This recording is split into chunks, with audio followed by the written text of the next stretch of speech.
Kyle got a lot more reps. Does today do anything to change your timeline, or just carry this over a little bit to loss? I think what you saw in the game was similar to what you've seen in practice. Some good things, some things that you'd like to see a little bit better, but he's growing.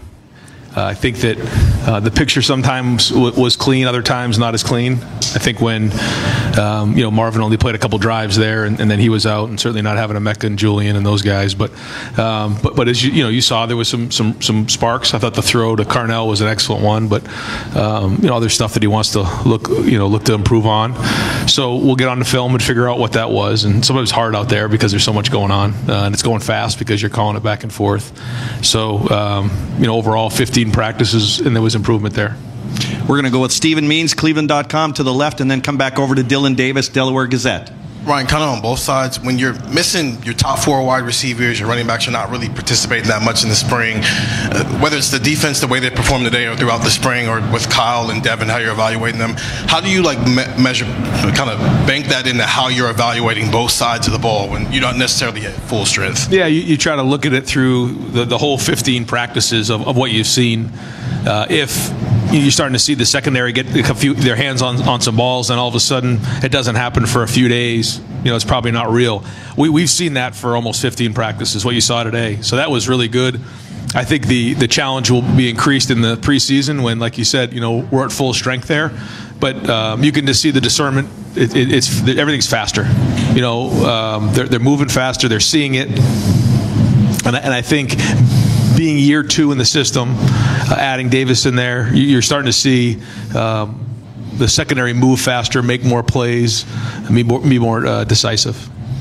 Over here, Dylan Davis, Delaware Gazette, and over to the left then it'll go to Rob Aller, Columbus Dispatch. Can you just walk us through the play calling dynamic? How heavily involved was Brian with that today, and how involved were you? And I guess where do you sit with that heading out of the spring into the summer? Today we didn't really do much signaling. We just kind of huddled, and I kind of relayed the call in, and it was back and forth on the headset. And so there's been some growth there as well. Through 15 practices, we've had different times where we were able to get into some move-it situations, where both sides were able to call it off the call sheet, not just script it.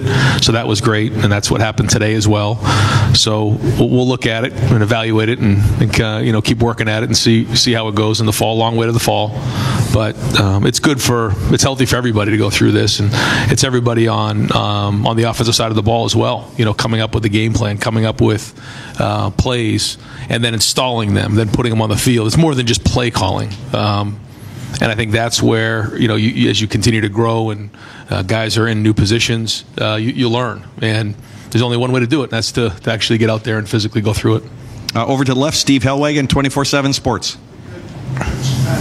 Chip Ferron, that big run he had, looks like he's back to playing running back again, maybe as he was at the previous stop. Is he a guy that can maybe pick some things up in that group, or what do you think of that? Yeah, we've talked to him about what we see his role being, and it's at running back this year. You saw him put on some weight and be able to carry it. And, you can see he's got some high-end speed, some top-end speed. He comes out the back end, and he had that long run. But I still think he was the second leading ball carrier on the day. I think the first one was Archie Griffin, and that was fun watching him there. I think next year is the 50th anniversary of his first Heisman, so we wanted to make sure he came back for that one. And so the offense needed a little help at that point too, right around the 30-yard line. So we felt like we called into the bullpen and pulled in 45. So that was good. But no, Chip has done a nice job. He's changed his body a little bit, gotten stronger. He's a load in there. You can see him hit it. So he has big playability.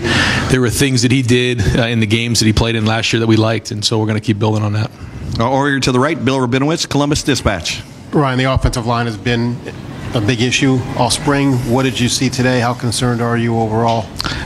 Inconsistent. I thought that there was some good things, but we need more consistency there. The good news is on defense we're getting in the backfield and creating confusion and chaos.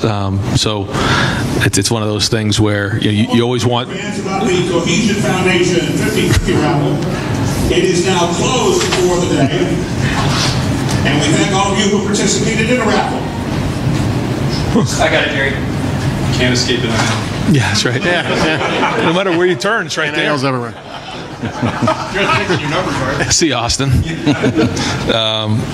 What was the question? Yeah, about the offensive line. Yeah. So good to see the defense make some plays, and that was good. But we need more consistency there. Yeah. Over to the left, Cam Teague Robinson, The Athletic. Ryan, kind of off the offensive line question. You guys mix and match a lot all spring just to figure out what works, what doesn't. When you talk about consistency, how do you evaluate consistency when you might have a different tackle guard combination in at different times? Yeah, I don't know if that matters as much. I know what you're saying. I think that's more during the season when you start to get into calls and things like that. We were very vanilla on defense today. We didn't blitz one time, so there really isn't a lot of communication. That this is one-on-one, me against you, technique. That's what really the spring is, we think, and then we start getting to schematics more. We did it a little bit at the end of spring, but more in the preseason. So this is about being able to consistently do it.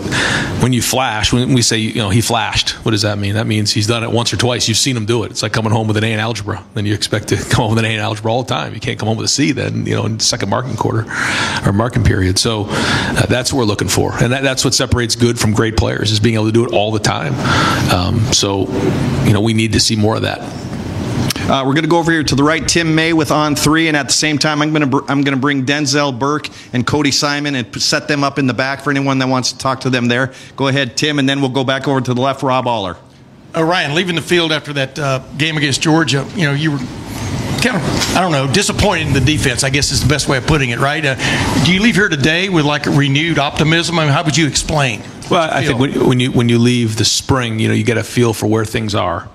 And when you start this spring, it's hard. And I think you hear, me say or us say that, we'll get through the spring and we'll have a better feeling. So coming out of the spring, I think the first thing was the back end explosives. You saw today we didn't really give up a lot of explosives, maybe just a couple there in the second half, and that's important for us. We expect to score a lot of points on offense, and if we can avoid explosive plays, then that's a recipe for winning. Which that was the idea in 2019, and we need to continue to do that. So as we come out of the spring, we'll evaluate it. We'll go through each position, but there's reason for optimism for sure. Real quickie, when you evaluate Cal today, do you keep in mind that there was very little time sometimes to get things done? I mean, how do you balance all of that? Oh yeah, you take all those things into consideration. Yeah, for sure. It was. I know Devin was excited about playing in this game, so not being able to was disappointing for him. But I thought, Tristan and Kyle both, were out there competing, and it wasn't always a clean pocket, wasn't always a clean look on the back end. But I did like the throw he had for the touchdown. Those were, being able to make those throws are big down the field. When you have an opportunity to make those downfield throws, that's been the difference for us. That when we were explosive, we're at our best football, and so that was a good step in the right direction. What's that? Yeah, a little bit here and there. Yeah, but not as much as today. Over to the left, Rob Aller, Columbus Dispatch. Yeah, Ryan, every team is unique. Every team has its own identity. I think last year leadership was a big part. Is it too early to say what the identity of this team is? Maybe not on the field, but behind the scenes. And no, it's something that we wanted to forge early in the off season, and it was about competing. We've talked long and hard about how there's difference between hard work and competing.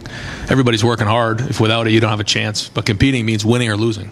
And so we had a lot of win or loser. I think you guys were at a couple of the practices. You heard that all the time. Win or loser, compete. We have another message that we want to get in the summer. We'll get into that down the road. But it's been about competing. And that when you go against your clone, when you go against your equal and talents equated, what are you going to win? What's your edge? And so that's been a huge message for us and a focus and emphasis. How is the leadership? I know you developed it last year with some stuff you did. Is it carried over, or do you have to kind of start from scratch on that? Well, we did the same thing we did the year before. So we went through the leadership, voted on that leadership committee, drafted squads, and I thought it was excellent. We're going to do that again. So we start again right after the spring. We'll draft or we'll pick some new leaders, because some guys that you think are leaders in February maybe don't do a great job, or some emerge, and so that changes. And then we'll go through and have another draft, go through the summer workouts with Mick, and then we'll have a really good idea of who the captains will be when we get into August. So this is our second year doing the leadership committee and having these squads, and I think it's really built strong leadership in the team, and I feel good about where our leadership is at right now.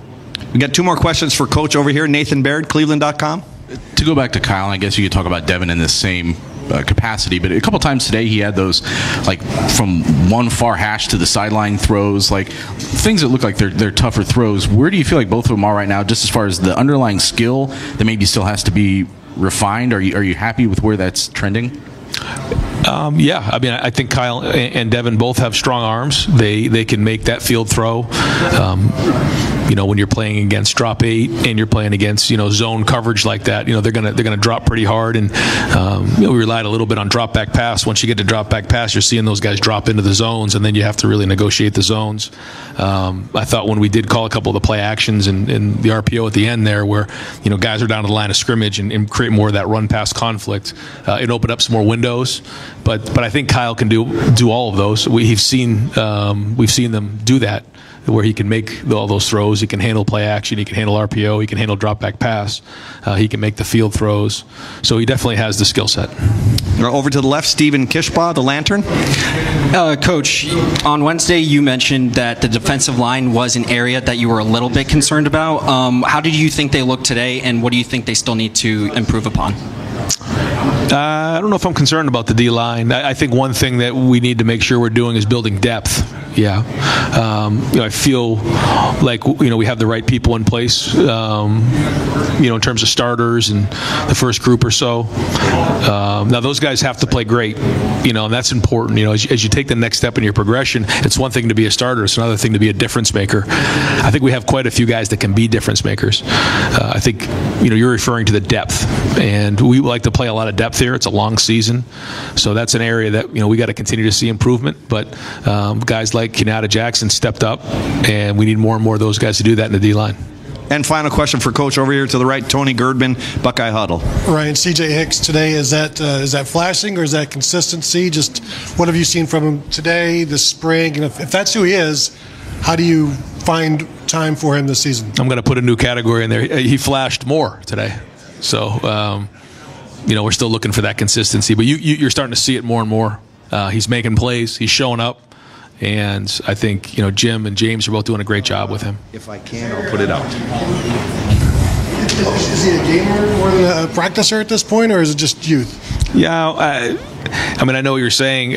I don't know really as much as we practice if being a gamer, really exists. I mean, certainly some guys, can handle playing games better than others, but if you don't practice well, it's hard to play well. And what we saw in practice is what we saw in the game today. Great. Coach, thank you very much. Thanks, guys.